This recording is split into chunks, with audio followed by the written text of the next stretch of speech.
recording these podcasts. Yes, it is exciting. Yes. Yep. Think about what we have now. Mm-hmm. For instance, we should tell the people that this is all now where people can watch it on anything on YouTube, Spotify, or whatever else. What are some of the other things? Well, this one is on YouTube right now. The In God We Trust is available on a bunch of different platforms, Spotify, any of your streaming services. You just look for In God We Trust, and you'll hear the music for that. But this podcast is on YouTube, and they can get to it from WeSeekWisdom.com. Whether they search for that just on Google, go to We Seek Wisdom, and each of these are linked there. Also on YouTube, there's a We Seek Wisdom channel. They can find these podcasts that way. Well, that's good. Yeah. Okay, I can't keep up with all of that. I'm glad you keep up with it, Tim. Glad to do so. Tim and I are here together. Tim Willingham and I are here, and we're going to be talking about one of my favorite songs of all time. That's a lot of people have not even realized what a good song it is. Yes. In fact, some of the people that put together their own hymn book decided this was not a good song. But it's actually a treasure. Yes, it is. And the name of the composer is Joan Pinkston. She was my student probably 50 years ago. And I should say maybe a little bit about her. Yeah, that'd be good. For instance, she has been teaching now for all these years, and I guess maybe she's partially retired, but she's still doing some teaching. And she has 50 students, former students, all over the world. Some in music theory, some are composers all over the world. Good. She calls them my musical grandchildren because of what I taught her years ago now, and she has taught that. And she shows in this one little song that we're going to talk about, just 16 measures. And we can't exhaust even the song. So I've asked Tim to be sure that he comments on it along with me, because I don't want it to just be me. I want people to see what it is. It's, if you're looking for it, it's number 17 in the Majesty Hymns. The fascinating thing is how, by her natural instincts, I think if we develop certain things that are, we call them archetypes. I don't know whether that's the best word or not. Yeah. But there are certain things that when you work with a system, and I was talking to a girl from Korea just the other day. She works with the Air Force. And they're saying, well, we need to train people. She said, no, I'm not trying to train people. I'm trying to teach you a system that you can apply no matter who you're working with. Yes. Because in the Air Force, the people that she works with change. And the commander, he gets different people under him. So if he has a system that he can do, and that's what we're looking for here. Yeah. That's why we call them archetypes. There's something, God has created music the way he wants it. Yeah. Well, it's kind of like how biblical principles work. You find a biblical principle, Yes. and it might specifically be talking about this, but then it could apply so many areas. It does, and that's true. So you just automatically, like people ask me about my songs, did you think consciously? I said, I really don't know. Some of it I actually consciously, I say, okay, I've got to work this out. Yeah. Other things I just do automatically. Yeah. I look back and say, how did I get that? It's somewhere in the back of my mind. So let's look at this song this way. So what is the song called? We've talked about... It's called My Song. My Song, okay. Words by Dr. Bob Jones Jr., who was the president for years of Bob Jones University. He was a great Shakespearean actor and a wonderful poet. Yeah. Amazing. Now, some of his poems are hard to set. Yeah. I tried to set some of them, and Dr. Dwight Gustafson, who was the dean of the School of Fine Arts at that time, tried to set some of them. And some of them work and some do not, because he made them elongated. Yeah. He thought like Shakespeare thought in extended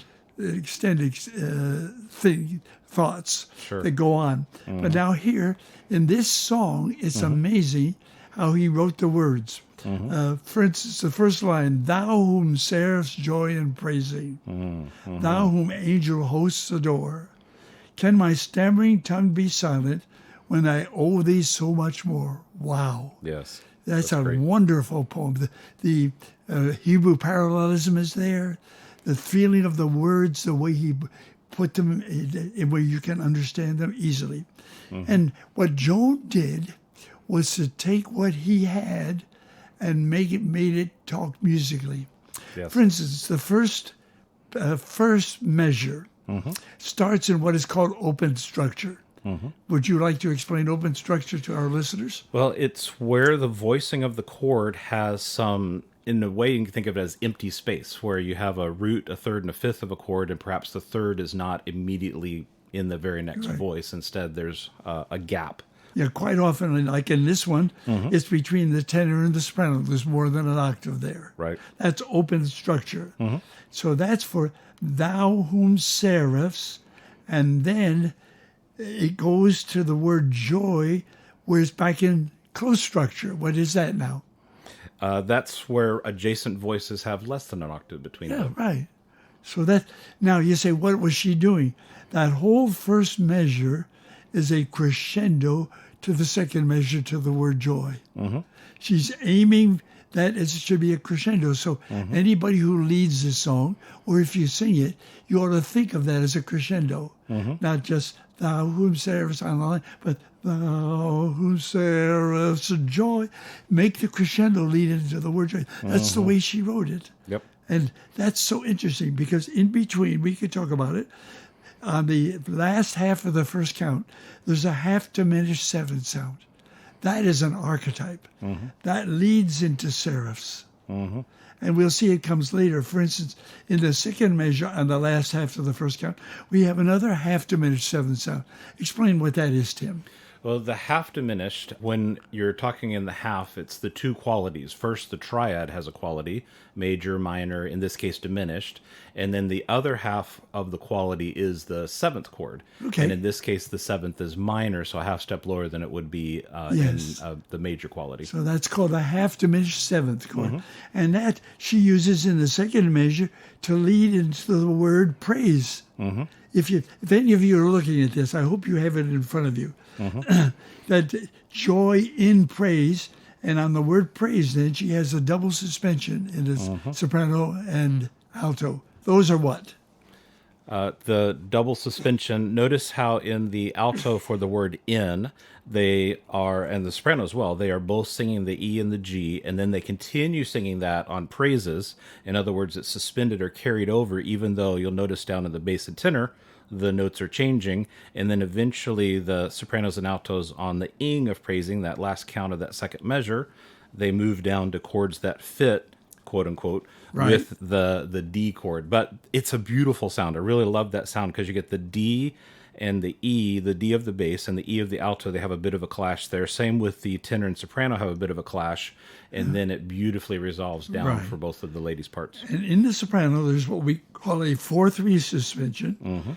And then in the altos, we would call it a 9-8 suspension. But it's like a 2-1, only spread out an octave. And we're measuring those from the bass. That's how we come up with those numbers, how far away they are from the bass. Good.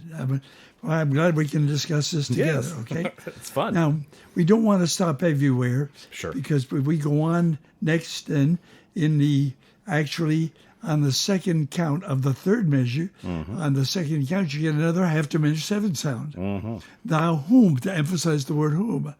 And then you go back to this C chord on the third count of that measure because we're in the key of C. So you notice on the first count of the first measure, and then on the first count of the second measure, then on the third count of the third measure, you get that chord. Only this time it's in first inversion because the third of the chord is in the bass. So that's called the first inversion. Right. So then we go over a little further and we could stop on everything. Now, Angel hosts the door, but let's skip down to the second line. Sounds good. All of a sudden you get something that I said to Joan personally. I said, I would never have done this. But she knew what she was doing. She felt that her husband, who looks at this and he says to me, he said, she writes it and you analyze it, which is that's my theory. But I look at that, she starts on an E major sound. You say, why is she in the key of E major? Well, she's implying a key. This is what good composers do. They imply something. You say, well, but if you really look at it, the first two chords are really based on that E sound. And then, but the third count of that measure is on an A minor sound with a 4/3 suspension again we got this time. Only on different notes. Yep. And so that actually probably she's thinking, whether I knew whether she was conscious, she's thinking A minor. Right. And that E minor sound, E major sound is a 5 chord, and you call that a... I call it a secondary dominant because it doesn't seem, in my thinking, to modulate at that point. And the secondary dominant's kind of a middle ground between modulating and not modulating. Right. But it is behaving like a 5 chord. At least it sounds kind of like a 5 chord, but it's not the 5 chord. So it's a secondary level one. Good. Thank you for that. That's good explanation. I'm glad we're doing this. Yeah. And then we get to the third measure. Well, and I noticed something else. Okay, go ahead. Between the G of adore, once that resolves, and then to can, there's something that has been done more recently, and of course, Dr. Pinkston would have written this very recently. It's called chromatic third.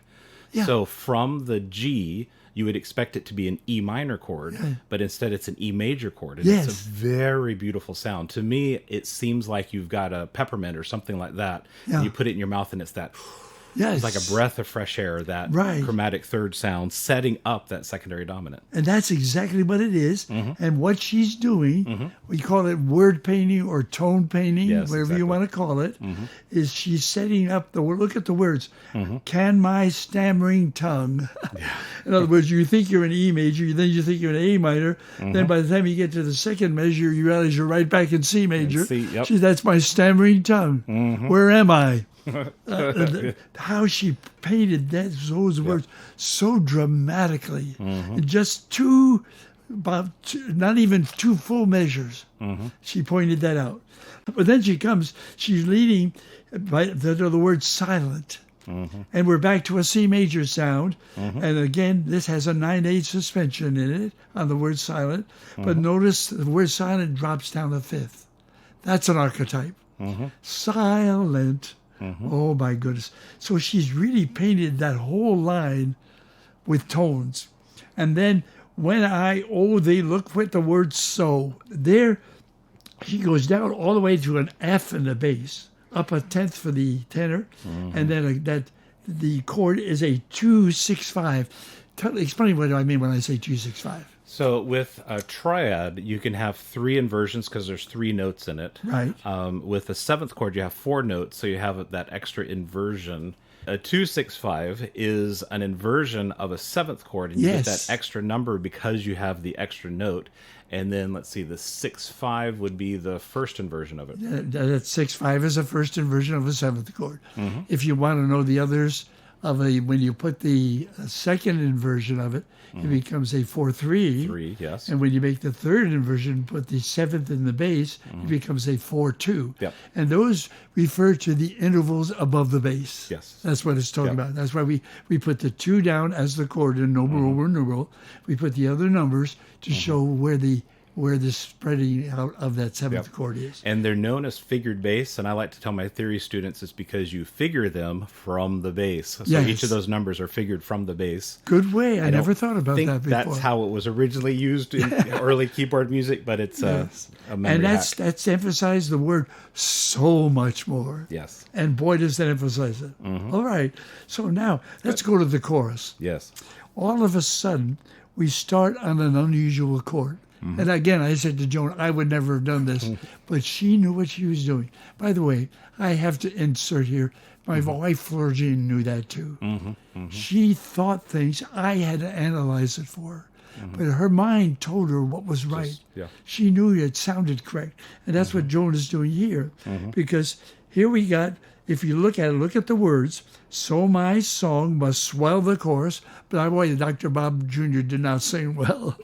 But he wanted his voice. And when I imagine in heaven where he is now, he can sing to God. Oh, yes. Because he wanted to say, my song shall swell while the angels' praises ring. And you read in Revelation 19, the praises of the angels and the praises of our joining those angels is going to be like it's flooding waters. We think about the power of water. We've talked about this before. You and I are looking out and you've shown pictures of this if you want to show it to folks. Oh, yes. Of the water out here, and I watched the big barges that go by. Those barges weigh millions of tons. How do they stay on the water? You put them up in the air, you've got to have some kind of a strong airplane with power. Here, the water holds up that barge. Why? Because a cubic yard of water weighs 1,728 pounds. Wow. It'll hold up the barge. That's power. And it says, our praises in heaven are going to be like flooding waters and like thunderous sound, but it's not going to hurt us because it's up in heaven, and it's all our voices that are going to be praising God. But this is portraying this. But now you say, all right, what's Jordan going to do? Look at that melody. Dum, dum, dum, da-dum, da-da-dum, dum, da-dum, dum, da. The whole thing's one big crescendo. It's building. That whole line. Now look at the bass. Dum, dum, dum, da-dum, dum, dum, da, da. Another bass crescendo leading up to the word praise. And on the word praise, she's back to another seventh chord. Only this time, it's a 2-9 with sharp 4. Yep. Explain that one and how you would look like it as a secondary dominant. So the 2 chord leads to the 5 chord. In this case, the D, if we were in the key of G, the D would be the 5 chord. But here, we're not in the key of G. So it's, I'd call it a 5 and 9 with that beautiful E up there, 5, 9 of 5, as it's temporarily tonicizing the word ring there at that part of the chorus. Yep. But praises, she wanted to lead the whole thing as a, and anybody who leads this should use it because start off soft. So my song must swell the chorus while they get, just build it up. Don't just ignore that the composer wrote. Okay, now then let's go ahead. Go to the last line. Now she starts in an unusual place. What is she starting to hear now? Let's see. Looks like E minor. Yes. All of a sudden you say, is she an E minor?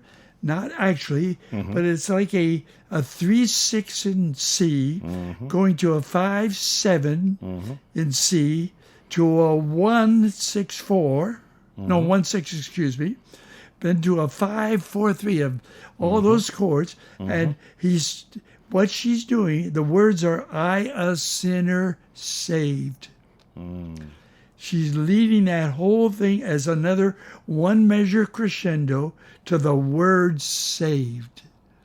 And the chord she puts in on saved is amazing. If you look, we've just studied Handel's Messiah.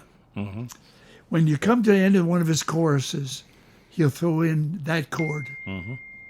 I'm looking at creation right now. I'm going to go up to Boston probably the end of April. And watch them do the creation, Haydn's creation. Excellent. He does the same thing. Gets to the end of one of his choruses, he throws in that chord. What is that chord? It's a 1-7. It's a 1 chord. It's actually a C major chord, only it has what on it? It has that minor 7th. Yes. So it has that kind of 5-7 sound to it. Got that 5-7 sound. That's an unusual sound. Right. And she's emphasizing the word saved. In fact, it was interesting to me. Years ago, one of the piano teachers at Bob Jones brought a well-known pianist to the university to perform a composer's work. And I took this piece of music with me at a luncheon that we were serving. It was being served, and the composer was there, and several of the students of the piano teacher were there. And when I got through, and I showed that the composer was not a Christian, the teacher said, "You just gave her the gospel." Yes. Because Joan painted in such a way that I, a sinner, saved, and then pardoned. There again, she puts a strong chord on pardoned. Have more cause than they, and again the they is on a has a suspension in it, a 4-3 suspension again. Have more cause than they to sing. Yeah, and I noticed something with Go ahead. that 1/7, that 5/7 sound. Yes. Normally, you would expect it to go to an F chord. Yes. However, it goes to an A chord, which Yes. is again word painting. There, I a sinner saved and pardoned. Oh wow, that was unexpected. God right. saved me. God loved me. God pardoned me. It points up the words. Exactly. Points up and pardoned, so you don't miss it. Yeah. And Joan did that naturally. I think that's a God-given gift that she has developed over the years, and all these people that she has taught to do the same thing.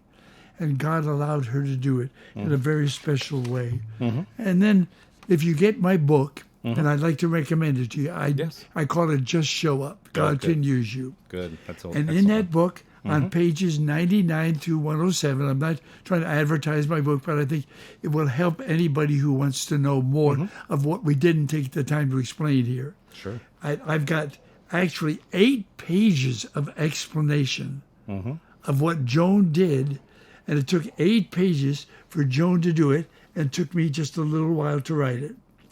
And then going back to the hymn with the masterful words that Dr. Bob Jr. wrote, Joan did what every good composer should do, especially when setting the thoughts to compatible and graphic music, it fits the depth of the lyrics. Yes. A lot of songs don't do that. I know there are I remember Dr. Bob Jones Jr. He was not particularly a musician, but he had a good mind, and he was a Shakespearean actor. One of the top Shakespearean actors in the world at that time. Wow.